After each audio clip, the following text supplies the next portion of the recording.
आप सभी का एक बार फिर से स्वागत है मेरे YouTube चैनल पर। हम क्लास 10th की मैथ्स कर रहे हैं और अभी जो लास्ट वीडियो मैंने डाली थी वो ट्रिग्नोमेट्रिक रेशियो से रिलेटेड डाली थी, जिसमें बेसिकली ट्रिग्नोमेट्री का इंट्रोडक्शन था। तो जो बेसिक रेशियोज हैं ट्रिग्नोमेट्री में वो लास्ट क्लास में मैंने आपको वीडियो के थ्रू समझाए थे। उनको आपको लर्न करना है, उन्हीं की हेल्प से आप इस एक्सरसाइज को सॉल्व कर पाएंगे। तो उन्हें लर्न करने की एक ट्रिक है जो हमेशा से यूज होती रही है, वो ट्रिक हम एक बार बोर्ड पर लिख लेते हैं। तो एक ट्रिक है, वो है साइन कॉस 10। आपको इसी सीक्वेंस में लिखना है साइन कॉस 10। और जो ट्रिक है वो है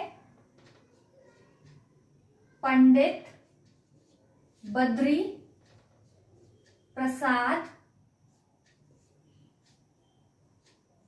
हर हर बोले। तो इस तरह से आप रेशियोज को इजीली लर्न कर सकते हैं।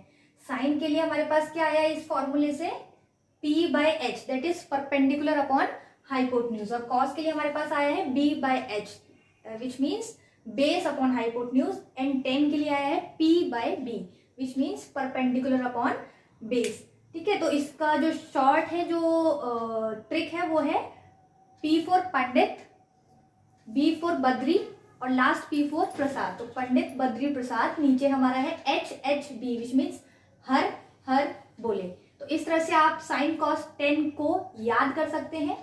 इन्हीं के रेसिप्रोकल होते हैं। साइन का रेसिप्रोकल मतलब साइन को अगर हम उल्टा लिख दें, न्यूमरेटर को डिनोमिनेटर और डिनोमिनेटर को न्यूमरेटर बना दें, तो हमारे पास क्या आएगा, साइन का रेसिप्रोकल हमारे पास आ जाता है कॉसेक, कॉस का रेसिप्रोकल हमारे पास आ जाता है सेक और 10 का रेसिप्रोकल हमारे पास आ जाता है कॉट। तो इनको ही आपको रेसिप्रोकल यानी कि न्यूमरेटर को डिनोमिनेटर और डिनोमिनेटर को न्यूमरेटर की फॉर्म में लिखना है। तो कॉसेक का फॉर्मूला बन जाएगा H अपॉन P, सेक का फॉर्मूला बन जाएगा H upon B and cot का फॉर्मूला बन जाएगा B अपॉन P।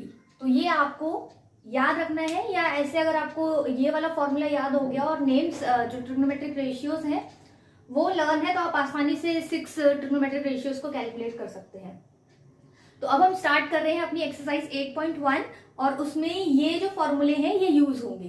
ठीक है, बेसिकली आपको 3 ही चीजें चाहिए होती हैं, परपेंडिकुलर, बेस और हाइपोटेन्यूज। ठीक है, और वो हमेशा एक राइट एंगल ट्राइंगल में ही होते हैं।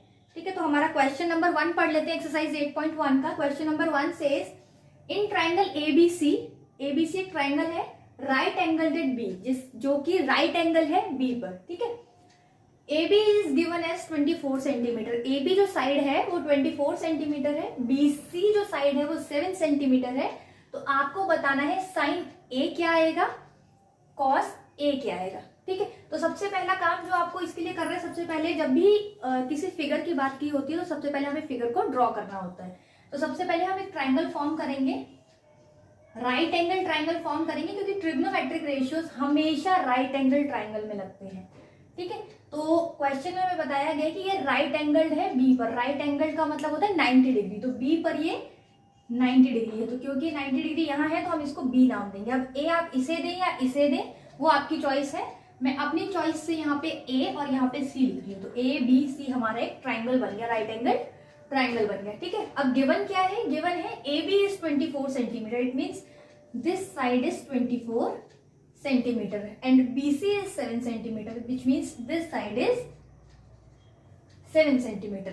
हमारे पास AC नहीं है। आप देख रहे होंगे कि हमें इन रेशियोज को लगाने के लिए तीनों साइड चाहिए होती हैं, बेस, हाइपोटेन्यूज और परपेंडिकुलर। हमारे पास एक तरह से देखें तो 2 साइड्स तो है, हाइपोटेन्यूज नहीं है। तो हाइपोटेन्यूज हमें कैलकुलेट करना पड़ेगा। और आपने बहुत पहले 9th 8th में पढ़ी होगी एक थ्योरम, जिससे हम किसी भी राइट एंगल ट्राइंगल की कोई साइड कैलकुलेट कर सकते हैं अगर हमें other 2 sides are given.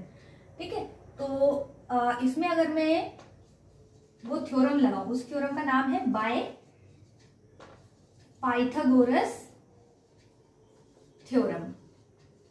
Pythagoras theorem के अकॉर्डिंग क्या होता है, पाइथागोरस थ्योरम कहती है दैट परपेंडिकुलर का स्क्वायर प्लस बेस का square is always equal to hypotenuse का स्क्वायर। यहाँ पे हमने अभी परपेंडिकुलर बेस डिसाइड नहीं किया है, इसलिए हम इसकी साइड्स को लेकर चलेंगे।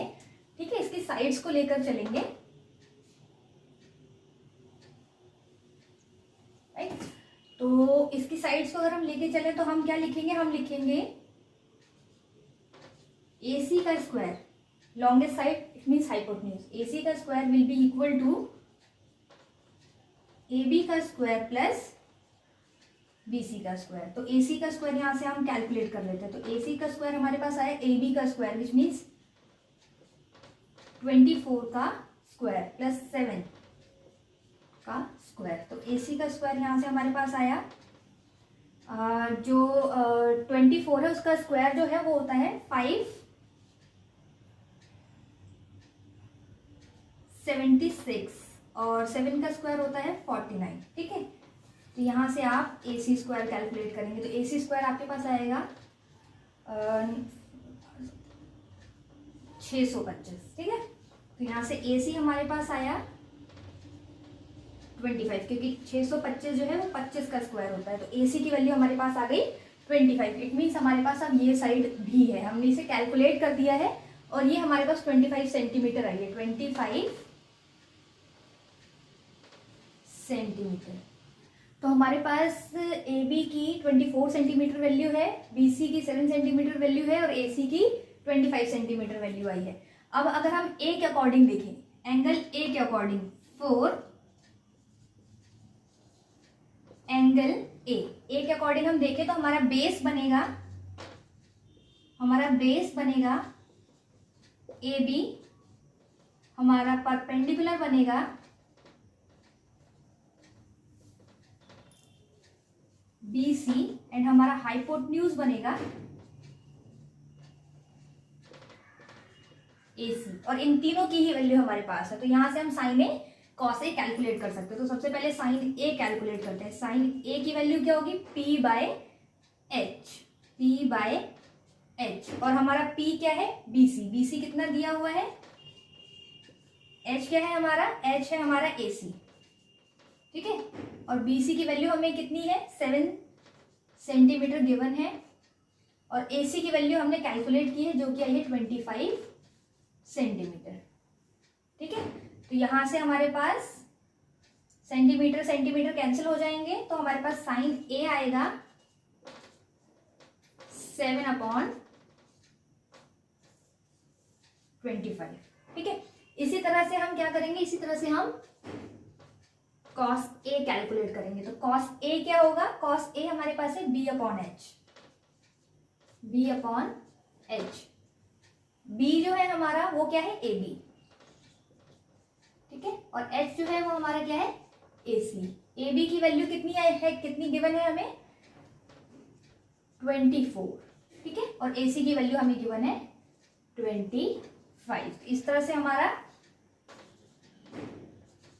cos A कितना आया है, 24/25। तो ये तो हमारा निकल गया first part, sine A cos A हमने कैलकुलेट कर दिया। ठीक है, अब इसका सेकंड पार्ट कैसे कैलकुलेट करेंगे, थोड़ा सा ट्रिकी होता है ये चीज, हल्का सा आपको चेंज करना है और प्रोसीजर सेम रहेगा। ठीक है, तो अब हम देखते हैं फॉर एंगल C। तो फॉर एंगल C, अगर हम एंगल C के अकॉर्डिंग देखें, अब एंगल C के अकॉर्डिंग देखें, तो मैंने आपको एक चीज बताई थी लास्ट वीडियो में कि जिस भी एंगल के अकॉर्डिंग हमें देखना होता है उसके साथ एडजेसेंट जो साइड होती है वो हमेशा बेस बनती है। तो अगर हमें इसके अकॉर्डिंग देखना है तो बेस हमारा क्या हो जाएगा, बेस हमारा हो जाएगा BC, और हमारा जो परपेंडिकुलर है वो बन जाएगा AB। हाइपोटेन्यूज सेम रहेगा क्योंकि वो हमेशा लॉन्गेस्ट साइड होती है, तो उसमें कभी भी चेंज नहीं आता है, एंगल के साथ हाइपोटेन्यूज चेंज नहीं होता, तो हाइपोटेन्यूज हमारा AC ही रहेगा। ठीक है, तो अब साइन C हम कैलकुलेट कर देते हैं। साइन C क्या होगा, P/H। अब यहाँ पे P चेक करिए, P है AB और H है AC, और दोनों की वैल्यू है हमारे पास, तो 24/25 हमारे पास साइन C की वैल्यू आ गई। सिमिलरली हमें अब cos C कैलकुलेट करना है, तो cos C हमारा क्या है, B/H। B क्या है हमारा, BC, और H क्या है, AC। BC की वैल्यू हमें 7 गिवन है और AC की वैल्यू हमने 25 कैलकुलेट की है। तो cos C का जो रेशियो आया हमारे पास वो आया 7/25। तो इस तरह से आपको इन क्वेश्चंस को सॉल्व करना है। आई होप आपको इजीली समझ आ गया होगा। ये जो रेशियोज गिवन है इन्हें आपको लर्न करना पड़ेगा तो चीजें और भी इजी हो जाएंगी आपके लिए, राइट। तो ये था हमारा question number 1। So let's start the question number 2। Question number 2 says in figure 8.13, एक फिगर ऑलरेडी बुक में गिवन है 8.13 के नाम से।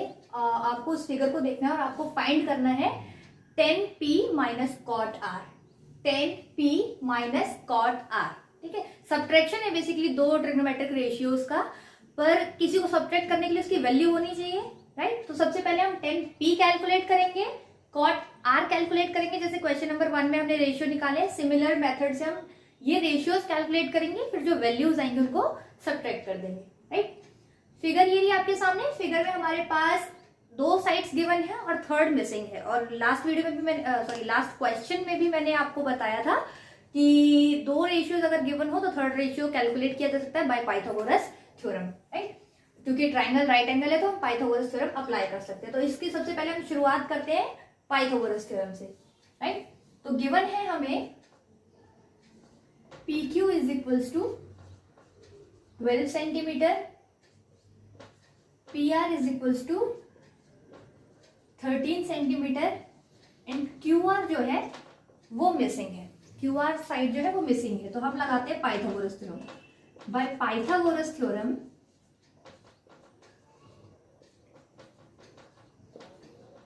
Pythagoras theorem we can say that PR का स्क्वायर, लॉन्गेस्ट साइड का स्क्वायर हमेशा बाकी की दोनों साइड के स्क्वायर के सम के बराबर होता है। तो PR का square is equal to PQ का स्क्वायर प्लस QR का स्क्वायर, ठीक है। ये हमारी पाइथागोरस थ्योरम है। PR गिवन है तो यहां हमने लिखा 13 का स्क्वायर, PQ गिवन है यहां हमने लिखा 12 का स्क्वायर, QR मिसिंग है तो हमने इसे QR ही रहने दिया, ठीक है। तो अब इसको कैलकुलेट करो तो 13 का स्क्वायर हमारा होता है 169। आपको स्क्वायर्स याद होने चाहिए इस केस में। 12 का स्क्वायर होता है 144, राइट, प्लस QR का स्क्वायर। अब QR कैलकुलेट करना है तो ये 144 को हम इस तरफ मूव करेंगे और जब भी मूवमेंट होती है तो आपको पता है साइन चेंज होते हैं। तो यहाँ पर 144 प्लस का है, जब हम इसे इधर लाएंगे इक्वल की दूसरी साइड लेकर आएंगे तो ये माइनस हो जाएगा। तो 169 minus 144 is equals to QR square which will give you, अगर आप इसे माइनस करेंगे तो आपके पास क्या आएगा 5 एंड 2 25, ठीक है। तो QR स्क्वायर हमारा कितना है 25। QR कितना आएगा, QR आएगा under root 25 which is 5 centimetre, ठीक है, विच इज 5 सेंटीमीटर। अच्छा, जब भी हमारा रूट खुलता है तो हमारे पास वैल्यूज प्लस और माइनस दोनों में आती है, पर हम माइनस क्यों नहीं कंसिडर कर रहे, क्योंकि ये डिस्टेंस है और डिस्टेंस कभी भी नेगेटिव नहीं हो सकती, ठीक है, इसलिए हम प्लस की चीजें ही ले रहे हैं। तो हमारे पास थर्ड साइड भी आ गई। अब हमारे पास थर्ड साइड भी आ गई है जो कि है 5 सेंटीमीटर, ठीक है। तो अब हमारे पास तीनों साइड्स आ चुकी है, PQ, PR और QR। QR हमारे पास आ गई है 5 सेंटीमीटर, ठीक है। तो अब हमें कैलकुलेट करना है 10p, ठीक है। तो सबसे पहले एंगल डिसाइड होता है, तो 10p, तो यानी कि p है हमारा ये, और तो हमें कैलकुलेट करना है 10p में एंगल है p। तो p के अकॉर्डिंग हम डिसाइड करेंगे कि हमारा बेस क्या बनेगा और परपेंडिकुलर क्या बनेगा। तो p के अकॉर्डिंग हमारा बेस क्या हो जाएगा, बेस हमारा हो जाएगा PQ, परपेंडिकुलर हमारा हो जाएगा QR, और हाइपोटेन्यूज तो मैंने बताया था आपको कि सेम ही रहता है विच इज PR। तो यहां से आप 10p कैलकुलेट कर सकते हैं। 10p जो है वो क्या होता है, वो होता है परपेंडिकुलर अपॉन बेस। परपेंडिकुलर है QR और बेस है हमारे पास PQ, और दोनों की वैल्यू है हमारे पास, QR की वैल्यू है हमारे पास 5 और PQ की वैल्यू है हमारे पास 12। हम सेंटीमीटर नहीं लिख रहे हैं क्योंकि न्यूमरेटर में भी सेंटीमीटर है, डिनोमिनेटर में भी सेंटीमीटर, तो कैंसिल आउट हो जाता है, इसलिए ये रेशियो आता है, ठीक है। तो 10p की वैल्यू आई है हमारे पास 5/12। अब हम कैलकुलेट करेंगे कॉट आर। अब हम कैलकुलेट करेंगे कॉट आर। कॉट आर यानी कि अब हम इस एंगल की बात कर रहे हैं, तो अब इसके अकॉर्डिंग हम अपना बेस और परपेंडिकुलर डिसाइड करेंगे। तो इसके अकॉर्डिंग हमारा बेस हो जाएगा एंगल के साथ वाली साइड, बेस बनती है हमेशा, तो एंगल अगर आर है तो साथ में साइड है क्यू आर, तो बेस बन गया क्यू आर, परपेंडिकुलर बन गया पी क्यू, और हाइपोटेन्यूज सेम रहता है which is P R, right. अब हम कैलकुलेट करते हैं कॉट आर। कॉट आर क्या होता है? कॉट आर जो होता है वो होता है 1/, चलिए ये वाली चीज नहीं लगाए, हम क्या करते हैं कॉट आर जो है उसको रेसिप्रोकल की फॉर्म में ले लेते हैं। तो कॉट आर जो है वो रेसिप्रोकल की फॉर्म में होगा तो क्या होगा b/p। tan हमारा परपेंडिकुलर अपॉन बेस होता है और कॉट tan का ऑपोजिट यानी कि बेस अपॉन परपेंडिकुलर। तो बेस है हमारा क्यू आर और परपेंडिकुलर है हमारा पी क्यू, राइट। तो क्यू आर हमारे पास क्या आया है? क्यू आर हमारे पास आया है 5 सेंटीमीटर और पी क्यू हमारे पास है 12 सेंटीमीटर। तो कॉट आर जो आया वो हमारे पास है 5/12। अब हमें दोनों को सब्ट्रैक्ट करना है, ठीक है। तो हमने लिखा 10p minus cot are. 10p की वैल्यू है हमारे पास 5/12 और कॉट आर की वैल्यू है हमारे पास 5/12। दोनों वैल्यू सेम है और दोनों सब्ट्रैक्शन में है, तो हमारे पास टोटल कितना आएगा 0। अच्छा, इससे एक और चीज प्रूफ भी हो रही है, हम यहाँ से चाहे तो प्रूफ भी कुछ कर सकते हैं। ये तो फिलहाल मैंने वैल्यू निकाली, अब इसी चीज को अगर मैं इक्वेट करूं तो हमारे पास आएगा 10p minus cot R is equal to 0।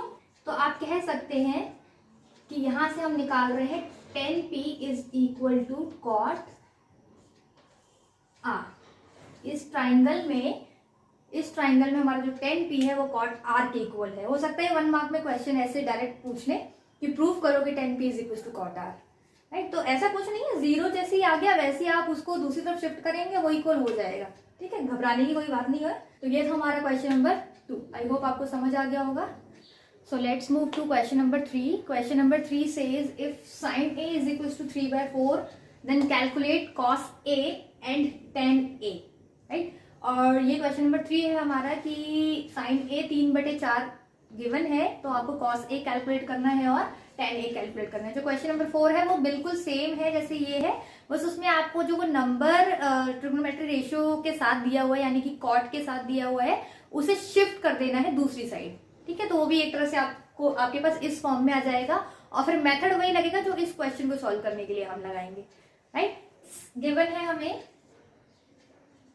sin A is equal to 3/4। एक चीज जो आपको नोटिस करनी है वो ये है कि जो A है, जो ये साइन है, इसमें हमारा एंगल A है, कैलकुलेट करने के लिए बोला है, इसमें भी हमारा एंगल A है और tan में भी हमारा एंगल A है, यानी कि इसके लिए हमारा बेस परपेंडिकुलर चेंज नहीं होगा। जो साइन के लिए बेस परपेंडिकुलर होगा वही बाकी दोनों रेशियोज के लिए भी होगा क्योंकि एंगल सेम है, ठीक है। तो साइन A हमारे पास है 3/4 और हमें पता है कि साइन A क्या होता है, मतलब साइन क्या होता है उसकी परपेंडिकुलर और उसकी बेस और हाइपोटेन्यूज की फॉर्म में क्या होता है परपेंडिकुलर अपॉन हाइपोटेन्यूज, ये हमारा साइन होता है, ठीक है। तो हम क्या करेंगे, सबसे पहले जब भी आपको ऐसे रेशियो गिवन हो और बाकी के रेशियो पूछे हो तो आपको क्या करना होता है, let P is equal to 3K and H is equal to 4K। आपको इन रेशियोज को K की फॉर्म में ले लेना होता है। P 3 था, H 4 था, तो हमने साथ में K लगा दिया। P हमने 3K मान लिया और H हमने 4K मान लिया, ठीक है। तो हमारे पास अब P है, H है, B नहीं है यानी कि बेस नहीं है। तो आपको पता ही है कि क्या करते हैं हम, जब भी हमारे पास थर्ड वैल्यू मिसिंग होती है तो हम लगाते हैं पाइथागोरस थ्योरम। तो bye Pythagoras theorem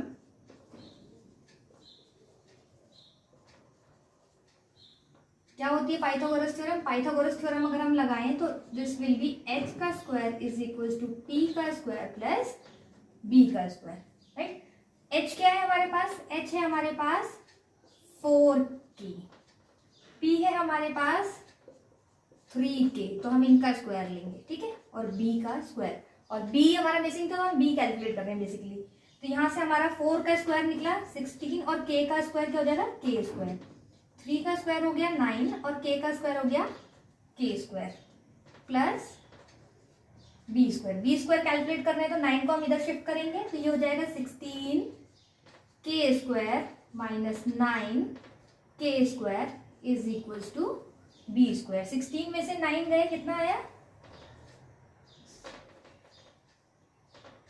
7 k square is equals to b square. ठीक है, अब बेसिकली b कैलकुलेट करना है हमें, तो b क्या आएगा हमारे पास, b आएगा अंडर रूट 7 k स्क्वायर। ठीक है, अंडर रूट 7 k स्क्वायर। जो 7 है वो रूट के बाहर नहीं आ सकता पर k स्क्वायर बाहर आ सकता है, k स्क्वायर k की फॉर्म में रूट के बाहर आ सकता है, तो हम कह सकते हैं कि b जो है वो आया हमारा अंडर रूट 7k। b जो है हमारा वो आया अंडर रूट 7k। तो हमारे पास तीनों रेशियो आ गए, फिर से p भी आ गया, b भी आ गया और h भी आ गया। ठीक है, तो मैं यही कर देती हूँ। पूछा क्या है cos a, cos a क्या होता है, अगर आपने वो पंडित बद्री प्रसाद हरर बोले याद किया होगा तो आपको याद होगा कि हमारा जो cos a है वो होता है b अपॉन h। ठीक है, और b और h दोनों वैल्यू है हमारे पास, तो cos a क्या आएगा, b हमने भी कैलकुलेट किया है अंडर रूट 7k और h हमारे पास था 4k, k से k कैंसिल, cos a की वैल्यू आई है under root 7 upon 4। Right, similar way से हम 10a कैलकुलेट करेंगे, तो 10a क्या होगा, 10a क्या होता है, 10a होता है परपेंडिकुलर अपॉन बेस। ठीक है, परपेंडिकुलर हमारा कितना है 3k और बेस हमारे पास कितना आया था अंडर रूट 7k, k से k कैंसिल, तो 10a की वैल्यू आई है हमारे पास 3 upon under root 7, 3 upon under root 7। तो दोनों रेशियो कैलकुलेट हो गए। राइट, कुछ नहीं करना, सिर्फ आपको क्या करना है, सबसे पहले p b h तीनों रेशियो आपको पता होना चाहिए। अगर नहीं पता है तो आप पाइथागोरस लगाइए, तीनों रेशियो कैलकुलेट करिए, फिर एंगल देखकर ट्रिग्नोमेट्रिक रेशियो में जो एंगल गिवन है उसको देखकर आप फॉर्मूले लगा दीजिए। p जो पंडित बद्री प्रसाद हरर बोले वाला साइन कॉस टेन का फॉर्मूला है वो अप्लाई करिए, उससे रेशियो आप कैलकुलेट इजीली कर लेंगे और सिंपली पुट कर दीजिए वैल्यूज को p b h की। ठीक है, तो इस तरह से आप इजीली कैलकुलेट कर सकते हैं। क्वेश्चन नंबर 4 भी है, सेम वे से आप अगर करेंगे तो आप इजीली उसे कर पाएंगे। राइट, तो ये था हमारा question number 3। Question number 4 same method से हो जाएगा।